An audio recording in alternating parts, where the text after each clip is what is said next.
محبوب کائنات صلی اللہ علیہ وسلم سے اپنی محبت اور عقیدت کا اظہار کریں، خود بھی درود شریف پڑھیں اور دوسروں کو بھی پڑھنے کی ترغیب دیں۔ جزاکم اللہ خیرا۔ اللہم صلی علی محمد بعدد کل داء و دواء وبارک وسلم۔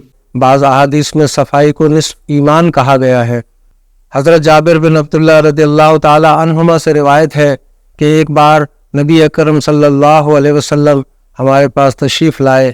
آپ صلی اللہ علیہ وسلم نے ایک شخص کو دیکھا کہ اس کے بال بکھرے ہوئے تھے۔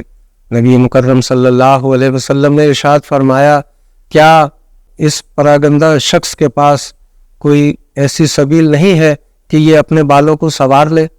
اسی طرح ایک دوسرے شخص کو دیکھا جس کے کپڑے بہت میلے کچیلے تھے، تو نبی مکرم صلی اللہ علیہ وسلم نے فرمایا، کیا اس کے پاس پانی نہیں ہے کہ یہ ان کپڑوں کو دھو کر صاف کر لیں؟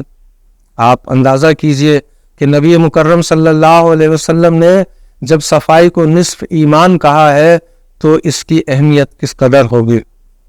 ہمارا یوٹیوب چینل ڈاکٹر عبدالسلام عادل ضرور دیکھیں اور ویڈیو ان لوگوں تک بھی پہنچائیں جنہیں اس کی آپ سے زیادہ ضرورت ہے۔